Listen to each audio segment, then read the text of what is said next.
when I wasn't really prepared to ask this first. When a player like Ryan, who you guys have known, been able to do it before, when he has the kind of a rut where he's struggling like this, I guess how do you as a coach talk to him, and how important is confidence for a place kicker?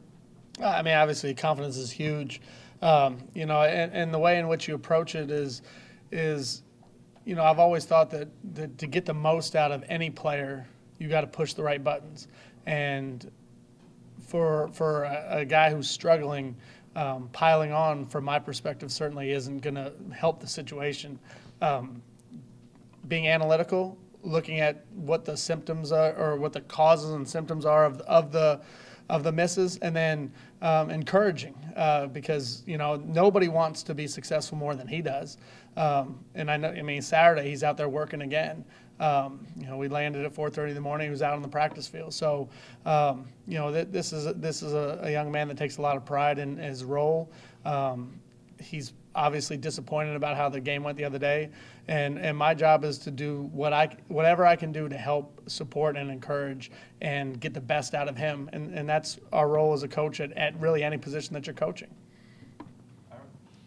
Brendan had just asked Coach Fuller about Brendan Gant on coverage units. I mean, is that something, was he like that last year? And what is it? Is it just effort, or is it, what makes him special in that role?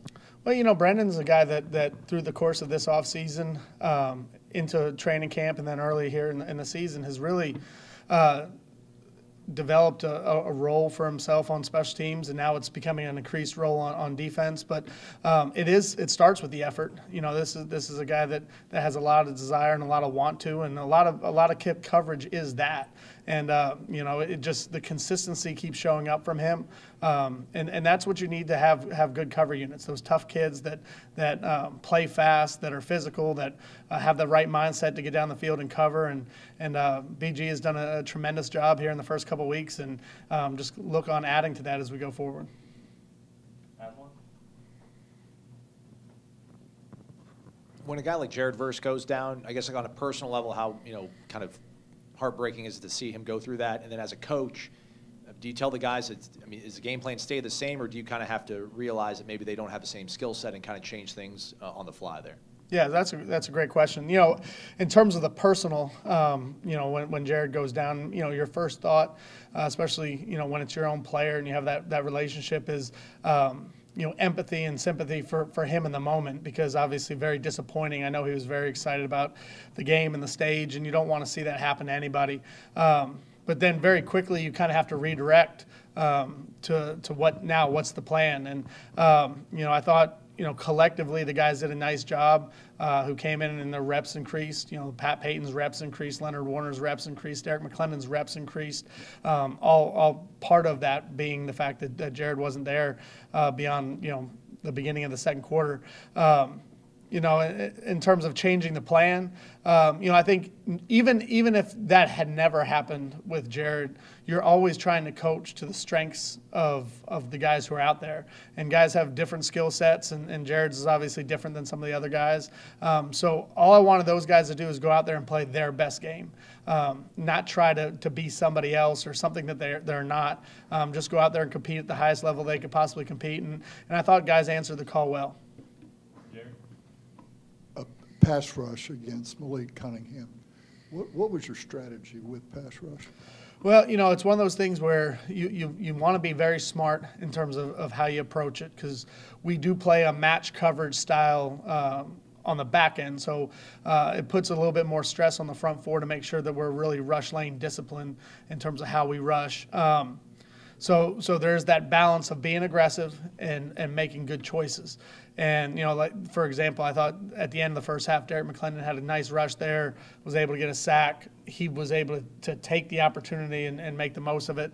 Then there were some times where we were trying to just make sure we kept him in the pocket, because, we have respect for him, obviously, as a thrower, but we knew that he could hurt us, scrambling and running around, and we wanted to limit those non-design quarterback runs. There's already going to be enough design quarterback run or quarterback draw, but being able to try to keep him in the pocket as much as we possibly can was part of that plan. I know with how efficient the offense has been, I think Alex has only punted, 7 times in 3 games. But I think if he qualified for the national leaderboard, he'd be in the top 20 nationally. I guess, what growth have you seen from him? And I guess, how does he kind of adapt to maybe not having to be used as much as he did those first 2 years? Yeah, I stand next to him on every third down, and he's the ultimate team player in terms of, like, every time we convert, he kind of gives me a little fist bump, and he's excited about it. I don't think there's any part of him that wants to be the star of the show, because obviously that means that we're not as efficient as we would like to be offensively. So. But when he gets his opportunities, he wants to make the most of them. Where I saw a lot of growth from him really was, obviously he didn't hit the ball the way he wanted to on his first punt the other night. And he was able to come back and self-correct and kind of analyze what it was that wasn't right about the first one and make the adjustments that were necessary. And they ended up having the next 3 I thought were pretty well hit balls. And we were able to flip the field over on 2 of them, especially on both those covers by Brennan that we talked about earlier. Some of the young defensive linemen who got to play, they can practice all they want. I mean, you can practice and practice and practice, but how good is it for them to be out there for a full series and just 30 or 40 snaps? And how much do you think they'll be able to learn from that? Oh, I think the game experience is critical. Like Patrick Payton, I'll use him as an example. He played 34 snaps, I think, in the game.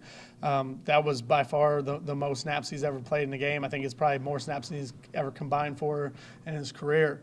And with every opportunity out there, we talked a lot over the last couple of days of just some of the things that he learned and saw, and things that he thought he did well, and things that he knows that he can improve upon. So I think the game experience is critical. You don't necessarily want it to happen that way, but that's why you want to have great depth. And one of the things I do feel like at the defensive end spot is we do have depth.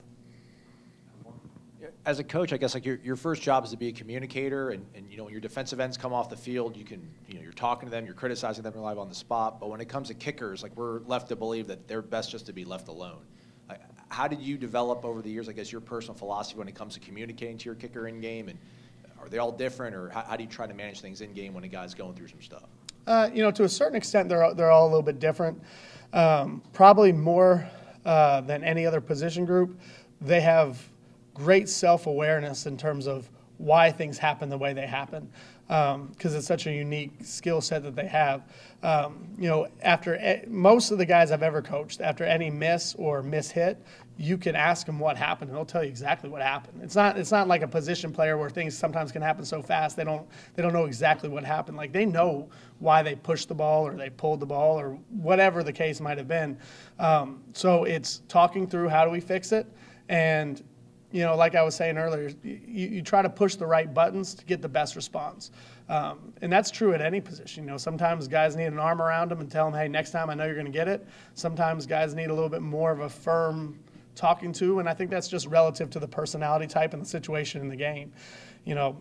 Missing a kick at the end of the game, if I go over and start carrying on and yelling, who's that really for? I mean, obviously we know, he knows, we know that was a critical point in the game. I'm not going to be one that ever puts on a show just to look, I can yell at this kid. I mean, he did the very best that he could at the time, and no one felt worse about that than he did. So, our job is to continue to build all the players in our program and trying to help them be the best that they could possibly be. I wanted to ask you about continuity on the starting on your front 4. You obviously lost Lovett before the game, and then first during the game. How important is those guys with Fitz having played together with the guy next to him, and what can you do given the circumstances you're in to improve that? Sure. That's a good question. Now, the one thing about the defensive line that's probably a little bit more unique than other position groups is we do rotate at a high rate throughout the course of practice and in most games. Different than a lot of position groups, we will play 2+ deep in the rotation. And continuity is important in terms of the communication aspect of it, but job responsibility doesn't really change. So you do have the opportunity to kind of plug guys in different spots without really losing a lot in terms of that. you know, the communication piece of it is critical because guys get used to communicating with each other. But, you know, fortunately we have some pretty good depth up front, and, you know, and it's great that we had it because we needed it the other night for sure. Go to Brendan for the last one. Through 3 games, the kickoff coverage unit is graded as one of the better ones in the country. It's kind of a simplistic question, but why? What are you guys doing particularly well in that phase? You know, I think 2 parts of it. I think on all special teams units, but particularly that one, you know, finding the right people to put in the right spots is always critical. And I do feel good about the group that we have out there. And then number 2 is the speed. You know, the speed has really showed up. You know, we recruit fast. We want guys to play fast. And speed is an overwhelming factor in terms of why I feel like we've had success early on in the year so far on kickoff. And, you know, it's something we want to continue to build upon. Okay. Thanks, Coach. Thank you, guys.